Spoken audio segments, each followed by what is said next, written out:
Once upon a time, a woman wanted a child so very much. She asked a witch to help her. The witch gave her a special seed to plant. And lo and behold, the seed grew into a single flower plant. The woman was so happy when the flower opened and a lovely little girl popped out. She was no bigger than the woman's thumb. "I will call her Thumbelina and give her the best of everything," exclaimed the woman.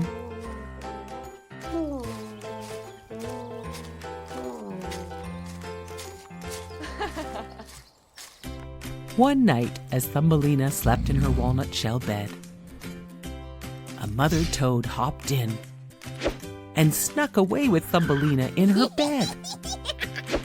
The mother toad thought Thumbelina would make a lovely bride for her toad son. In the morning, Thumbelina was very upset to see she was stuck with the toads living on a lily pad in the water. She began to cry. A beetle flying overhead heard her cry and went to look at her. "What a remarkable creature," thought the beetle. He picked her up and took her home to his beetle village.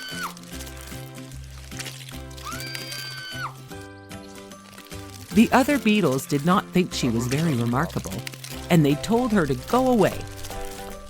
Poor Thumbelina left and began to wander alone in the forest as the cold winter wind began to blow.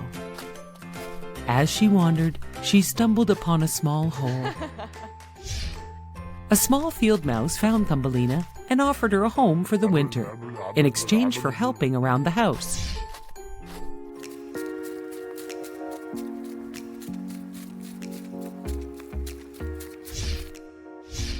The field mouse also mentioned her friend the wealthy mole, who was looking for a wife. Just then the wealthy mole appeared to invite the field mouse to see how his tunnel was coming along.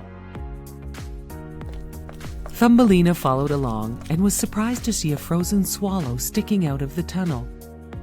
"Oh, don't mind him," said the field mouse. "Be glad you have arms instead of wings," said the field mouse.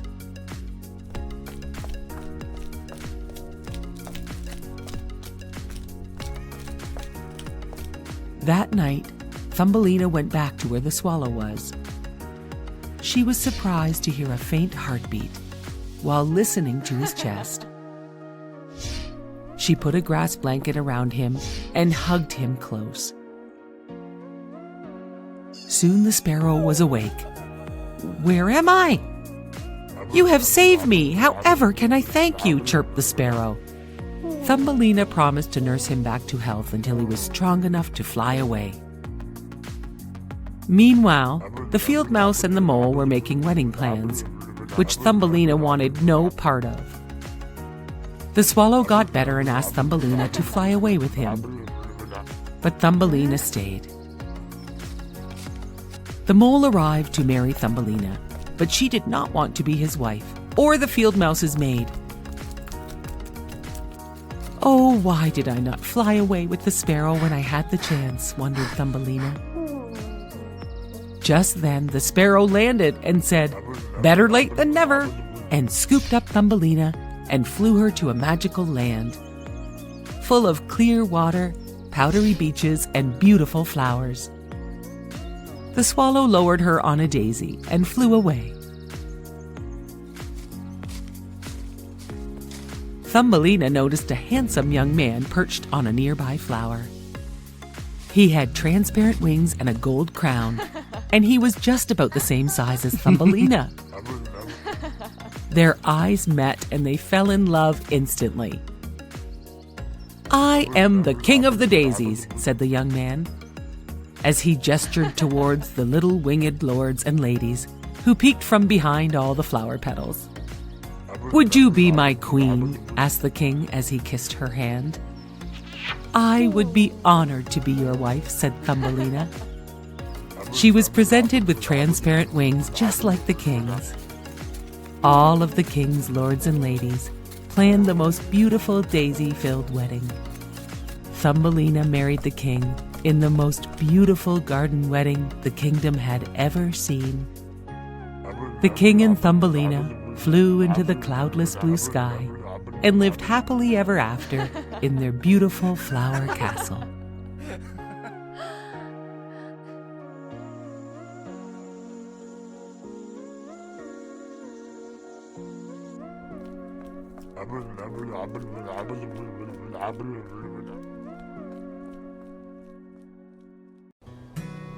This is the story of Princess Elsa and Princess Anna.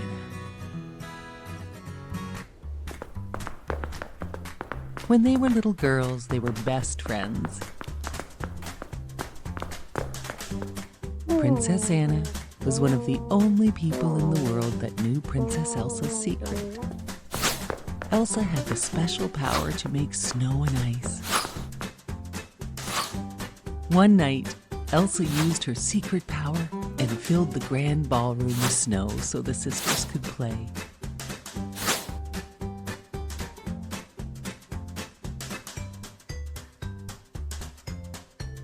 As they were playing, Elsa lost control and she accidentally hit Anna with a blast of icy magic. Anna was badly hurt. Her parents went off to the ancient mountain trolls to ask them for help. The wisest old troll told them that Anna could be saved, and that she was lucky to have been hit in the head and not in her heart. As the years passed, Anna forgot about that night. To keep Elsa's special gift a secret from everyone else, their parents surrounded the castle with walls and never let anyone inside. It seemed whenever Elsa had strong feelings, her magic powers would spill out. Elsa never wanted to hurt her sister again, so she stopped playing with Anna. Anna became very lonely. Even after their parents were lost, the two sisters didn't spend any time playing together. Years later, it was time for Elsa to become queen. For just that one special day, the castle gates were opened.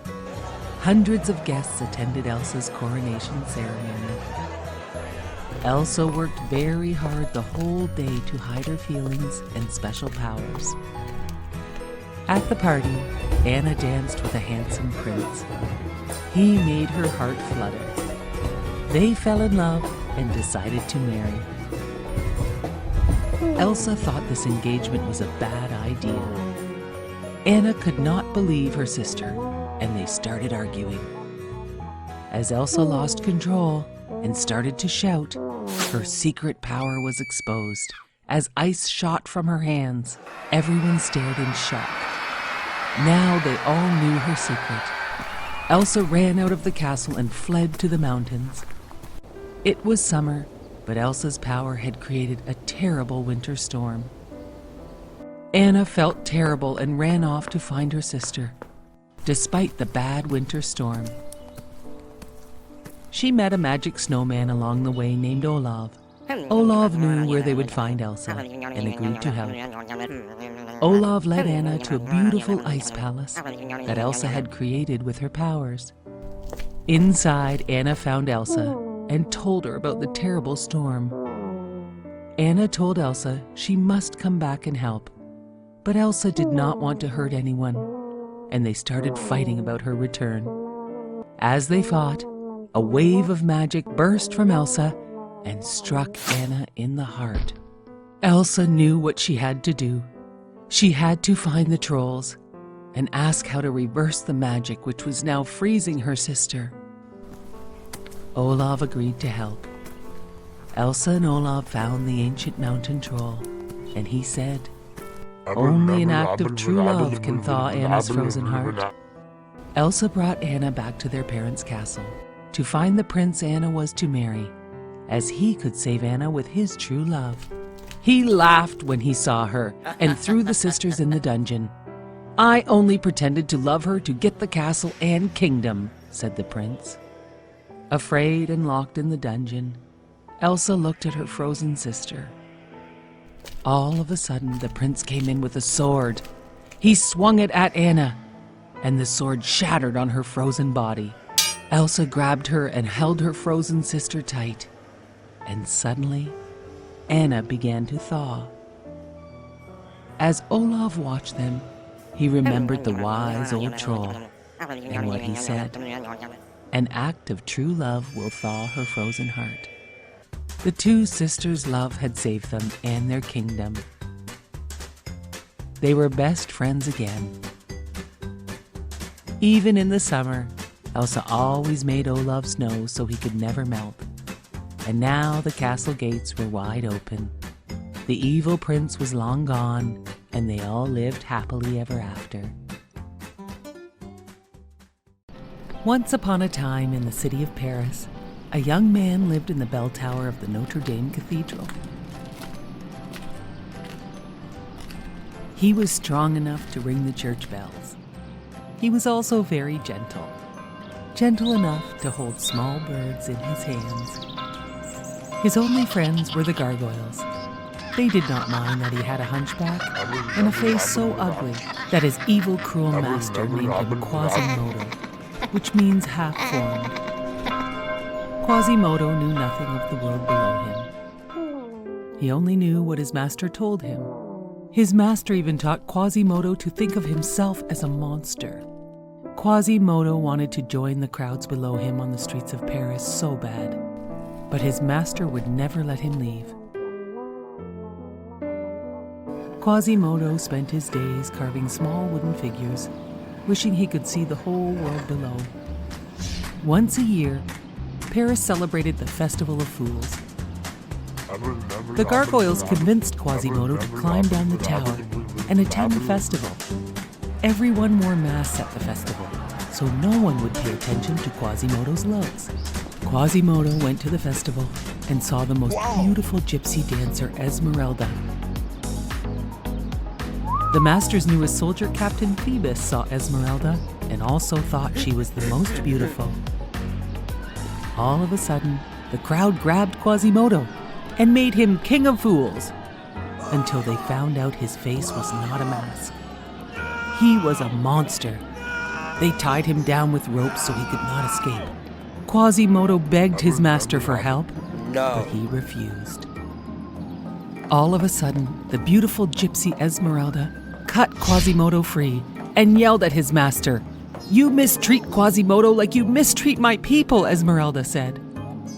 "You will pay for this," yelled the master, and he ordered his new Captain Phoebus to arrest her. Esmeralda snuck away into the cathedral with her goat. Captain Phoebus found her there and did not want to arrest her. He told her she could claim sanctuary as long as she stayed inside the church. "If she sets one foot outside this church, she will be my prisoner," said the cruel master. Quasimodo and Esmeralda became great friends.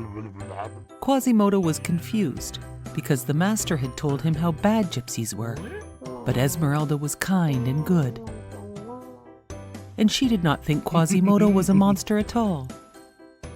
"I think the master is wrong about both of us," said Esmeralda. Quasimodo helped her plan her escape. Quasimodo carried Esmeralda and her goat down the church walls to the street one night. She gave Quasimodo a special amulet and said, "Use this if you ever need help. It will show you how to find the Court of Miracles, the secret gypsy hideout." She promised she would visit Quasimodo again and kissed him on the cheek. When Esmeralda returned, she brought Captain Phoebus, who had been badly wounded. "The master attacked us, and Captain Phoebus tried to help. Please help him get well." Quasimodo agreed and hid the captain in the bell tower. The master still wanted to find the gypsies and thought Quasimodo might know where to find them all in their secret hideaway. The master tricked Quasimodo and told him he knew where the secret hideaway was, and he would attack the gypsies at dawn with 1,000 of his soldiers. This was just a trick by the cruel master. Quasimodo and Captain Phoebus decided they must use the special amulet to find Esmeralda and warn her. They secretly made their way to the Court of Miracles, but they had no idea the master and his soldiers were secretly following them. Quasimodo and Captain Phoebus led them to the secret gypsy hiding place. "Take them all away," the cruel master yelled to his soldiers. "No, please," begged Quasimodo. But the master had a heart of stone. The next day, the master had chained up Quasimodo in the bell tower and was going to punish Esmeralda in the courtyard below. Quasimodo broke his chains and rescued Esmeralda and brought her to safety in the bell tower. The master tried to break into the tower with his soldiers, but the gargoyles beat the master and his men. At last, the master's evil reign was over. The people of Paris cheered. Hip hip hooray for Quasimodo! Finally, Quasimodo understood he was not a monster at all.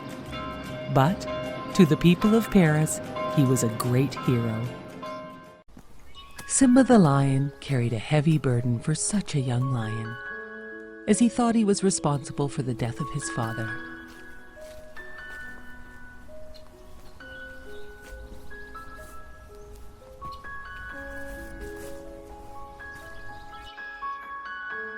His meerkat, warthog, and other animal friends wanted to help Simba laugh again. "You must put the past behind you," they all told him. "Hakuna Matata!" Hakuna Matata means no worries, they told Simba. Soon Simba felt much better as he joined his animal friends.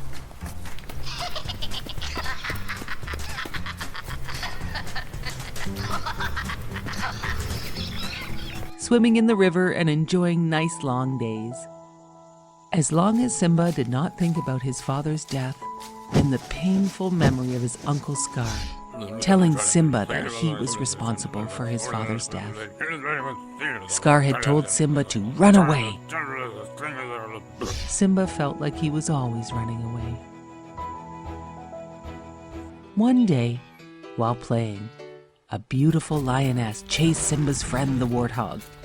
She wanted to eat him. The warthog was very scared. Simba saved his warthog friend and then realized the lioness was his old best friend from childhood, Nala. Simba had run away from his Pride Land so long ago. Nala and all the lions and all the other animals missed him very much, and she told them they needed Simba to save them from Scar and the hyenas. They were destroying the Pride Lands. "Please come home," asked Nala. "You are our only hope." Simba was not yet ready to return, and he sat and talked to Nala all night, and they kissed and had a private embrace. "You can't change the past. It's all my fault," said Simba as he walked away from Nala. Close by, a wise baboon called out to Simba. "You're Mufasa's son," he reminded Simba. "He lives in you," said the old baboon, and he reminded Simba of that. The baboon led Simba to a pool of water and told him to stare hard at his reflection. Suddenly, the clouds parted and the water changed shape, and Simba saw his father, Mufasa. "Remember who you are," Mufasa said from the stars. "You are my son and the one true king." Simba was afraid of what he knew he must do. The baboon all of a sudden hit Simba with a stick. "Why did you do that? It hurt," asked Simba. "Doesn't matter. It's in the past," said the baboon as he tried to hit Simba again. Simba ducked, avoiding the hit. "See," said the baboon, "the past can hurt, but you can either learn from it or run away." Simba understood this lesson and decided to return to his father's land, to save it from the hyenas and challenge his Uncle Scar. "I must fight for this, or who will?" "We will," answered Nala, the warthog, baboon, and meerkat. "We are with you until the end." They followed Simba to the Pride Lands and fought a big battle with the hyenas.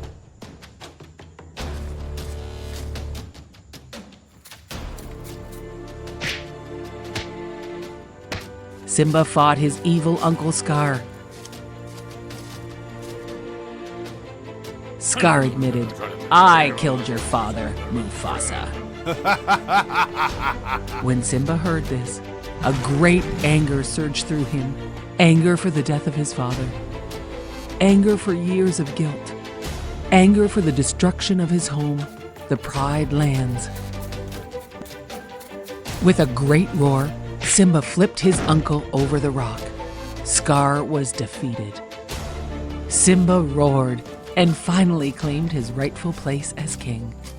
Nala was waiting for him and told all the animals that Simba was now king of the land.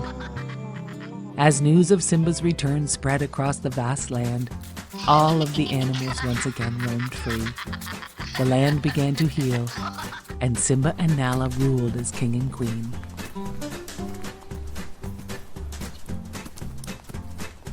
Simba and Nala started their own family and lived happily ever after.